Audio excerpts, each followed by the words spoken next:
அல்லேலூயா அல்லேலூயா அல்லேலூயா அல்லேலூயா அல்லேலூயா அல்லேலூயா அல்லேலூயா. மானிட மகன் தொண்டு ஏற்பதற்கு அல்ல, மாறாக தொண்டு ஆற்றுவதற்கும் பலருடைய மீட்புக்கு ஈடாக தம் உயிரை கொடுப்பதற்கும் வந்தார். ஆண்டவர் உங்களோடு இருப்பாராக. உம்மோடும் இருப்பாராக. புனித மார்க் எழுதிய நற்செய்தியிலிருந்து வாசகம். ஆண்டவரே உமக்கு மகிமை. மகிமை. அதிகாரம் 10, திருவசனங்கள் 32 45 வரை. அக்காலத்தில் சீடர்கள் எருசலேமுக்கு போகும் வழியில் சென்று கொண்டிருந்தார்கள். இயேசு அவர்களுக்கு முன் போய்க் கொண்டிருந்தார்.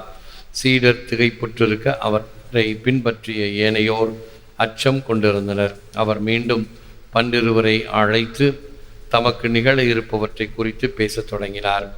அவர், இப்பொழுது நாம் எருசலேமுக்கு செல்கிறோம். மானிட மகன் தலைமை குருக்களிடமும் மறைநூல் அறிஞரிடமும் ஒப்புவிக்கப்படுவார். அவர்கள் அவருக்கு மரண தண்டனை விதித்து அவரை பிற இனத்தவரிடம் ஒப்புவிப்பார்கள். அவர்கள் ஏளனம் செய்து அவர் மீது துப்பி சாட்டையால் அடித்து அவரை கொலை செய்வார்கள். 3 நாட்களுக்கு பின் அவர் உயிர் தழுவார் என்று அவர்களிடம் கூறினார். செபதேவின் மக்கள் யாக்கோபும் யோவானும் அவரை அணுகிச் சென்று அவரிடம், போதகரே, நாங்கள் கேட்பதை நீர் எங்களுக்கு செய்ய வேண்டும் என விரும்புகிறோம் என்றார்கள். அவர் அவர்களிடம், நான் என்ன செய்ய வேண்டும் என்று நீங்கள் விரும்புகிறீர்கள் என்று கேட்டார். அவர்கள் அவரை நோக்கி, நீர் அரியணையில் இருக்கும்போது எங்களுள் ஒருவர் உமது வலுப்புறமும் இன்னொருவர் உமது இடப்புறமும் அமர்ந்து கொள்ள எங்களுக்கு அருளும் என்று வேண்டினார். இயேசு அவரிடம், நீங்கள் என்ன கேட்கிறீர்கள் என உங்களுக்கு தெரியவில்லை. நான் குடிக்கும் துன்பக் கிண்ணத்தில் உங்களால் குடிக்க இயலுமா? நான் பெறும் திருமுழுக்கை உங்களால் பெற இயலுமா என்று கேட்டார். அவர்கள் அவரிடம் இயலும் என்று சொல்ல, இயேசு அவர்களை நோக்கி, நான் குடிக்கும் கிண்ணத்தில் நீங்கள் குடிப்பீர்கள், நான் பெறும் திருமுழுக்கையும் நீங்கள் பெறுவீர்கள். ஆனால் என் வலப்புறத்திலும் இடப்புறத்திலும் அமரும்படி அருளுவது எனது செயல் அல்ல. அவ்விடங்கள் யாருக்கு ஏற்பாடு செய்யப்பட்டுள்ளதோ அவர்களுக்கே அருளப்படும் என்று கூறினார். இதை கேட்டுக்கொண்டிருந்த 10 பேரும் யாக்கோபு மீதும் யோவான் மீதும் கோபம் கொள்ளத் தொடங்கினர். அவர்களிடம் இயேசு, பிற இனத்தவருடைய தலைவர்கள் என கருதப்படுகிறவர்கள் மக்களை அடக்கி ஆளுகிறார்கள். அவர்களுக்குள் பெரியவர்கள் அவர்கள் மீது தங்கள் அதிகாரத்தை காட்டுகிறார்கள். ஆனால் உங்களிடையே அப்படி இருக்கக்கூடாது. உங்களுள் பெரியவராக இருக்க விரும்புகிறவர் உங்கள் தொண்டராய் இருக்கட்டும். உங்களுள் முதன்மையானவராக இருக்க விரும்புகிறவர் அனைவருக்கும் பணியாளராக இருக்கட்டும். ஏனெனில் மானிட மகன் தொண்டு ஏற்பதற்கு அல்ல, மாறாக தொண்டு ஆற்றுவதற்கும் பலருடைய மீட்புக்கு ஈடாக தம் உயிரை கொடுப்பதற்கும் வந்தார் என்று கூறினார். இது கிறிஸ்து வழங்கும் வாழ்வு தரும் நற்செய்தி. கிறிஸ்துவே உமக்கு புகழ். The Son of Man came to give his life as a ransom for many. Mark 10:45. மானிட மகன் பலருடைய மீட்புக்கு ஈடாக தம் உயிரை கொடுப்பதற்கும் வந்தார். இது கிறிஸ்து வழங்கும் வாழ்வு தரும் நற்செய்தி. கிறிஸ்துவே உமக்கு புகழ். இயேசுவில் அன்பான சகோதர சகோதரி, அன்பான தொலைக்காட்சி விசுவாசிகளே, சிலுவையிலே தான் மீட்பு உண்டு, சிலுவையிலே தான் வாழ்வு உண்டு. சிலுவை பாலை சமயத்தில் அடிக்கடி பாடி செபித்து தியானம் செய்கின்றோம். சிலுவைதான் நம்முடைய வாழ்வின் மகிமை, சிலுவைதான் நம் வாழ்வின் வழி. ஏனென்றால் சிலுவை தரும் பாடம் பல உண்டு. இந்த துன்பங்கள் வழியாக நாம் மேன்மை பெறுகிறோம் என்பதுதான் உண்மை. சுடச் சுடரும் பொன் போல் ஒளிவிடும் துன்பம் சுடச் சுட நோக்கிற்பவர்க்கு. எப்படி தங்கமானது நெருப்பினால் புடமிடப்பட்டு தூய்மையாகிறதோ, பத்தரை மாத்து தங்கமாகிறதோ, அதே போன்று நம்முடைய வாழ்வு இந்த துன்பங்களினால் மேன்மை பெறுகிறது. இவைகளினால் நாம் இன்னும் அதிகமாக மகிமை பெறுகிறோம். ஆகவேதான் ஒரு வீரனுக்கு அழகு அவனுடைய விழுப்புண்கள். விழுப்புண்கள் என்றால் மார்பில் அவன் பட்ட காயங்கள், அதனால் ஏற்பட்ட தழும்புகள். கத்தியினாலும் ஈட்டியினாலும் அம்புனாலும் பட்ட காயங்கள் ஆறி, இவைகளெல்லாம் நான் வீரமாக போரிட்டதற்கு சாட்சிகள். அதே போன்று இந்த காலத்தில் இந்த மிலிட்ரி அல்லது போலீஸ் ஆஃபீஸர்ஸ் இவர்களுக்கெல்லாம் ஸ்டார்ஸ் கொடுப்பார்கள். அவர்கள் தோள் பட்டையில் அந்த குத்தி வைப்பார்கள். இவர்களெல்லாம் அவர்களுடைய பணிக்கு கொடுக்கப்பட்ட சான்றிதழ்கள். அதற்கு அவர்கள் கொடுத்த விலை என்ன? பல சமயம் மிக மிக அரியதாக இருக்கும். இப்பொழுதெல்லாம் நாம் அடிக்கடி சினிமா படத்தில் பார்க்கின்றோம், ஒரு பொறுப்பான பதவியில் இருப்பவர்களை பயமுறுத்த, அச்சுறுத்த, அவருடைய வீட்டில் மனைவி மக்களை துன்புறுத்துதல், கடத்தி செல்லுதல், கொலை செய்தல், இவைகளின் வழியாக தங்களுடைய விருப்பு வெறுப்புகளுக்கு அவர்கள் உடன்பட வேண்டும் என்பதுதான் இருக்கக்கூடிய நிலை. அவைகளை எல்லாம் அவர்கள் கருதாமல் பணி செய்தார்கள் என்றால் அவர்களுக்கு ஒரு பெரிய இழப்பு, குடும்பத்திலோ அவர்களுடைய சொத்து பத்திலோ அல்லது அவருடைய அங்கங்கள் சிதைக்கப்படுவதிலோ கை கால்கள் இழந்து கூட அவர்கள் இருப்பதை பார்க்கிறோம். இவைகள் எல்லாம் அவர்கள் தங்களுடைய பணிக்கு கொடுத்த சான்று. ஆண்டவர் இயேசு கிறிஸ்துவினுடைய இந்த சிலுவை பாடுகள் ஒரு மர சிலுவை, அது பின்னால் இருக்கக்கூடியது. அதில் இந்த காயங்கள் தெரியாமல் இருந்தன. ஆகவே அநேகர் ஃபாதர் அதை பார்த்து ஜெபிக்கும் பொழுது, இயேசுனுடைய பாடுகளை சிந்திக்கும் பொழுது, அவருடைய பாடுகள், அவருடைய முள்முடி, ரத்தம் சிந்துதல், இவைகளை பார்க்க முடியாமல் இருந்தது.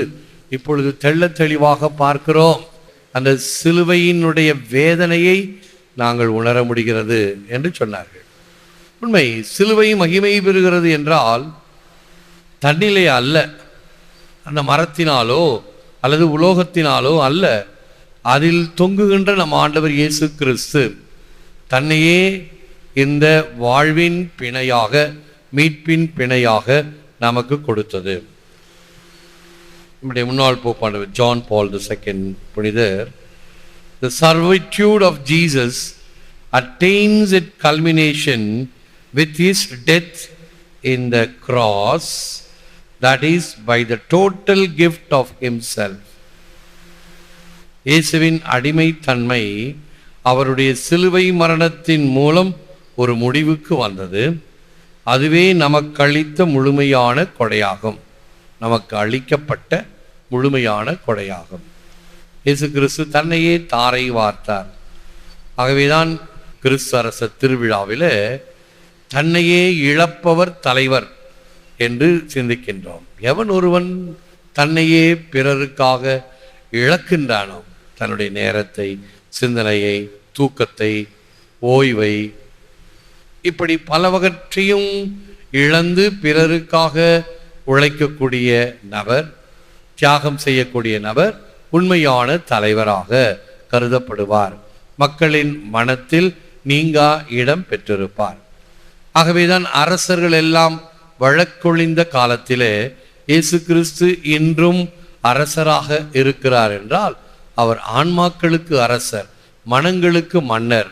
மற்ற அரசர்களை போல ஆழ்படை, குதிரைப்படை, இன்னும் யானைப்படை அல்லது பழங்காலத்தில் இருந்தது போலவோ அல்லது நிகழ்காலத்தில் இருக்கக்கூடிய காலாட்படை, ஆர்மி, கப்பல் படை, நேவி, விமானப்படை, ஏர்ஃபோர்ஸ், இவைகளின் வழியாக அவர் அரசு செய்வது இல்லை. நான் வேண்டினேன் என்றால் எனக்கு எத்தனை படை வீரர்களை என் தந்தை அனுப்பி இருப்பார் என்று பிலாத்திடம் இயேசு சொல்வதை நாம் அறிவோம். ஆக இந்த உலகத்தின் கண்ணோட்டம் அல்ல இயேசுவினுடைய அரசு. அந்த விண்ணக அரசு தியாகம் நிறைந்த அரசு. A blind man's world is bounded by the limits of his touch. An ignorant man's world by the limits of his knowledge, a great man's world by the limits of his vision. E. Paul Harvey. ஒரு பார்வையற்ற மனிதன் எல்லை, அறிவற்ற உலக மனித எல்லையின் அறிவு. அறிவு என்பது எல்லையின் தொடுதல் உணர்விலும் மனித உலகின் பார்வையிலும் அடங்கியிருக்கிறது. 4-5 பார்வையற்றவர்கள் யானையை பார்க்க போய் யானையை பார்த்து அதனுடைய காதை பார்த்து யானை முரத்தை போல இருக்கிறது, துதிக்கையை பார்த்து யானை ஒரு கொம்பை போல இருக்கிறது, அதனுடைய பெரிய வயிற்றை பார்த்து யானை சுவற்றை போல் இருக்கிறது, அதனுடைய வாளை பார்த்து யானை ஒரு ஒட்டடை குச்சியை போல் இருக்கிறது என்று சொல்வது அவர்களுடைய இந்த பார்வையற்ற தனத்தினால் ஒரு பகுதியை மட்டும் பார்த்தவர்களாக உணர்கிறார்கள், முழுமையானது அல்ல. அதே போன்று நாம் இயேசுவை முழுமையாக தெரிந்திருந்தால் அவருடைய தியாகம், அவருடைய இந்த சிலுவையினுடைய பலியின் மேன்மையை உணர்ந்திருப்போம். வத்திக்கான்ல உள்ள சிக்ஸ்டைன் சாப்பலில் பல அரிய ஓவியங்கள் இருப்பதை நாம் அறிவோம்.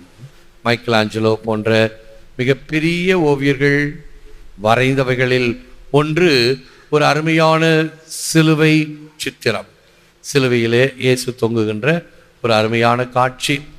அதை பார்க்கும் பொழுதே மனதை உருக்கக்கூடிய வகையில் இருக்கும். அதன் அடியிலே எழுதப்பட்டிருக்கிற வசனம், இதை மனிதன் நினைப்பதில்லை, இதை மனிதன் மறந்து விடுகிறார். மனிதனுக்கு இருக்கக்கூடிய ஒரு மனது அவ்வப்பொழுது எல்லாவற்றையும் மறந்து விடுகிறோம். இயேசுவினுடைய இந்த மாபெரும் தியாகத்தை மனிதன் மறந்து விடுகிறான் என்று. துன்பக் கடலிடை தோணி தொழில் பூண்ட தொண்டர் தம்மை இன்பக் கரைமுகந்து ஏற்றிடு இறைவா.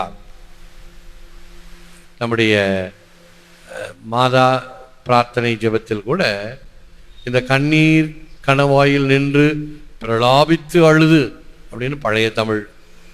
இந்த உலகம் எப்படி இருக்கிறதாம்? கண்ணீர் கணவாய், பல வகையான வேதனைகள் மத்தியிலே பிரலாபித்து அழுது என்றால், நான் அழுது புலம்பி உம்மிடம் செபிக்கின்றேன், என்னை கைவிடாதேயும். அதைத்தான் அப்பர் தன்னுடைய பாடலிலே, இந்த துன்பக் கடலிடையே தோணீர் தொழில் பூண்ட தொண்டர் தம்மை, இந்த துன்பக் கடலிலே நான் பயணம் செய்து கொண்டிருக்கிறேன், என்னை அந்த இன்பக் கரைமுகந்து ஏற்றிடும், அந்த தெய்வீக உலகத்திற்கு என்னை கொண்டு வந்து சேர்த்திடு என்பது. பொழுந்தாள் இருப்போம், செபிப்போம்.